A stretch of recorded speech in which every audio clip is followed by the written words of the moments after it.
আপনি জানেন কি বাংলাদেশের সরকারি চাকরিতে মোট কত প্রকার কোটা প্রথা চালু আছে? বাংলাদেশের সরকারি চাকরিগুলোতে মোট 258 প্রকার কোটা প্রথা চালু আছে।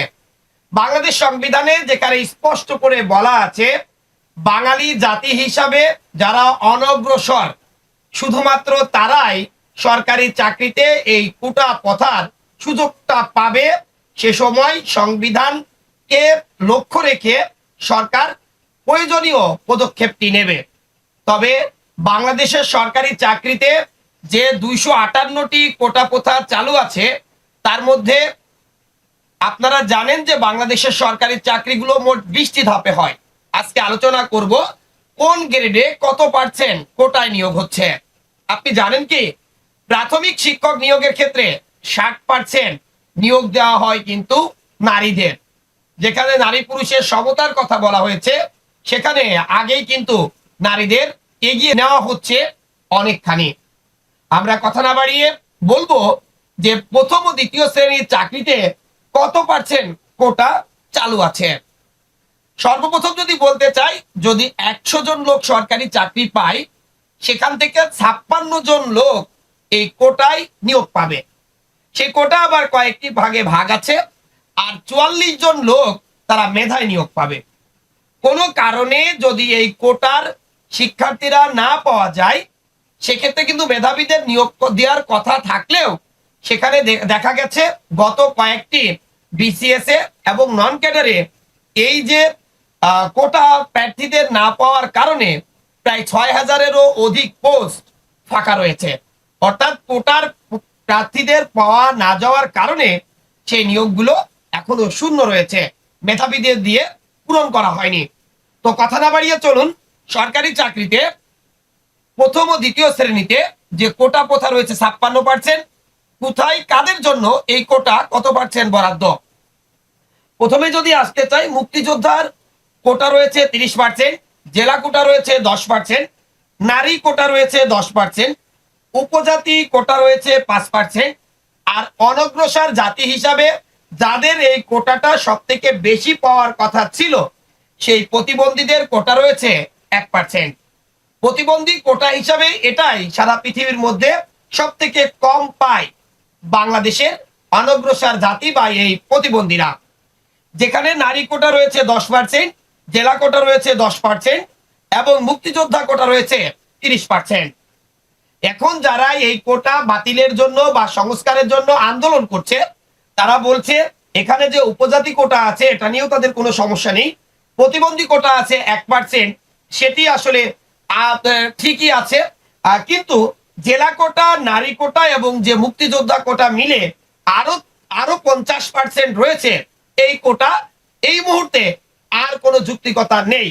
তবে কোন মুক্তিযোদ্ধার সন্তান যদি, আমি আবারও বলছি তাদের কাছ থেকে আমি এই তথ্যগুলো সংগ্রহ করেছি, কোন মুক্তিযোদ্ধার সন্তান যদি সরকারি চাকরিতে আবেদন করতে চায় তাহলে তাদেরকে এই কোটার আওতায় আনা যেতে পারে। তবে কোনো কারণে মেধাবী অর্থাৎ এই মুক্তিযোদ্ধার সন্তানরা যদি মেধাবী না হয় তবে তাদের জায়গায় মেধাবী শিক্ষার্থীদের নিয়োগ দিতে হবে। তো এখানে যে 56% কোটা রয়েছে, কোথায় কত পার্সেন্ট কোটা সেটা তো আপনাদেরকে জানালাম। এবার যদি আপনাদেরকে একটু জানাতে চাই যে তৃতীয় ও চতুর্থ শ্রেণীর যে নিয়োগ হয় সেখানে কোন খাতে কত পার্সেন্ট কোটা বিদ্যমান রয়েছে। প্রথমেই এতিম ও প্রতিবন্ধীর কোটা যদি বলি 10%, মুক্তিযোদ্ধা কোটা রয়েছে 30%, নারী কোটা রয়েছে 15%, ক্ষুদ্র নিগোষ্ঠী কোটা রয়েছে 5%। এখানে আবার অতিরিক্ত যোগ করা হয়েছে আনসার ও ভিডিপি কোটা 10%, আর জেলা কোটা রয়েছে 30%। কথা হচ্ছে এই যে কোটাগুলো আপনারা দেখলেন এখানে কিন্তু যদি হিসাব করা হয় 30 আর 30 60 আর 20 80 আর 15 আর 20 100, এভাবেই কিন্তু তৃতীয় এবং চতুর্থ শ্রেণীর জনবলের কিন্তু আসলে নিয়োগ দেওয়া হয়। তবে এই যে কোটাগুলোর কথা বলা হচ্ছে এভাবে কিন্তু মেধাবীরা আসলে কি কষ্ট পাচ্ছে, তারা বলছেন যে এই কোটার কারণেই মেধাবীরা সঠিক জায়গায় সঠিক চাকরিটি তারা পাচ্ছে না। তো কথা না বাড়িয়ে আমরা বাংলাদেশের এই মুহূর্তে যেখান থেকে আসলে ছাত্রছাত্রীদেরকে গড়ে তোলা হয় এবং ভিত্তিটা মজবুত করা হয়, সেই প্রাথমিক শিক্ষক নিয়োগে কোন খাতে কত পার্সেন্ট কোটা বিদ্যমান সেটা আপনাদেরকে যদি একটু বলে আসি।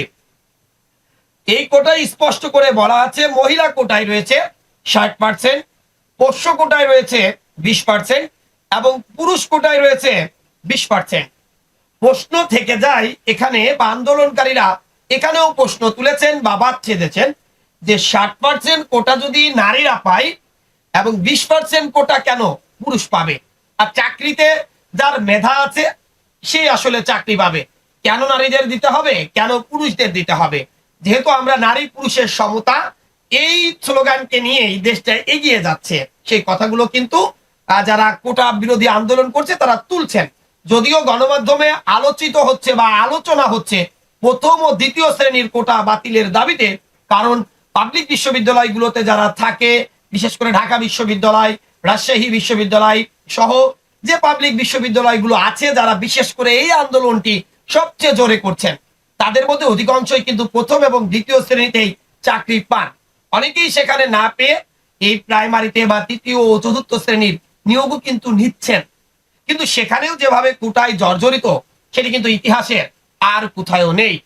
আমরা কানাডার ইতিহাসটা ঘাটছিলাম, আমরা মালয়েশিয়াতে দেখছিলাম, মালয়েশিয়াতে কোটা বিদ্যমান আছে প্রায় 50% কোটা, কারণ সেখানে আবার বলা আছে যে মালয়েশিয়ায় স্থায়ী বাসিন্দা, অর্থাৎ যেমন বাংলাদেশের সংবিধানে বলা আছে বাঙালিদের জন্য, যারা বাংলাদেশের মানুষ তাদের জন্য এই কোটাটা প্রযোজ্য, মালয়েশিয়ায় যেহেতু মালয়েশিয়ানদের বাইরেও ভারতীয় এবং চীনা সহ আরো কয়েকটা জাতির মানুষ সেখানে বসবাস করে প্রায় মালয়েশিয়ানদের সাতসম পর্যায়ে হয়ে যাচ্ছেন, অর্থাৎ মালয়েশিয়ানরা একাই আছে 55% দেশে, আর বাকিরা রয়েছেন কিন্তু সেখানে 45%।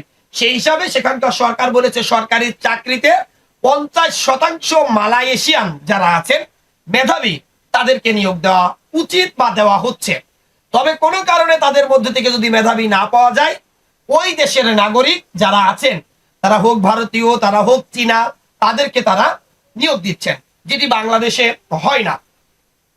আর এই যে পোষ্য কোটার কথা যেটি বলা হচ্ছে, যে পোষ্য কোটা বাংলাদেশের সংবিধান বিরোধী, এটি কিন্তু অনেকেই বলছেন। আমরাও দেখছিলাম কয়েকটি অনুচ্ছেদ পড়ছিলাম যে অনগ্রসর জাতিদের জন্য সাময়িক সময়ের জন্য বা সংসদ অধিবেশনে আইন করে তাদের জন্য কোটা প্রথা রাখা যায় বা যাবে, কিন্তু এই যে পোষ্য কোটা সম্পর্কে আসলে সংবিধানের কোথাও কিন্তু উল্লেখ নেই। নারীদের কোটা ঠিক আছে, কিন্তু অনেকেই মানছেন অনেকেই মানছেন না। আর অনেকেই প্রশ্ন করতে পারেন নারীদের যে নারী কোটা রয়েছে তার বাইরেও কি নারীরা নিয়োগ পাবে কিনা? হ্যাঁ, নারী ওই 20% বা 10% বা 60% নিয়োগ দেওয়াই লাগবে। আর যে 20% নিয়োগ থাকছে সেখানে নারী পুরুষের মধ্যে যারা মেধাবী হবে তারাই কিন্তু নিয়োগ পাবে, এমনটি কিন্তু আসলে অনেকেই আমাদেরকে বলেছেন। তো কোটা প্রথা আসলে বাংলাদেশে যেভাবে চলছে এটি হয়তো সামনের দিনে আগামীকাল, অর্থাৎ আমি যখন সংবাদটি আপনারা দেখছেন ঠিক সেই দিন যে কোনো সময় কিন্তু কোটা নিয়ে বাংলাদেশের সর্বোচ্চ আদালত একটি রায় দেবেন এবং সেই রায়ের পরে কিন্তু দেশের পরিস্থিতি একটি উদ্ভূত পরিস্থিতি সৃষ্টি হতেও পারে বলে আশঙ্কা করেছে বিভিন্ন আইন শৃঙ্খলা রক্ষা বাহিনীর যারা রয়েছেন তারা। তবে সব মিলে বলতে চাই এই যে কোটা প্রথা কোন চাকরিতে কত পার্সেন্ট সেটি কিন্তু আমরা প্রাথমিক পর্যায়ে আপনাদের বলার চেষ্টা করেছি, পরবর্তীতে আরো বিস্তারিত জানানোর চেষ্টা করব।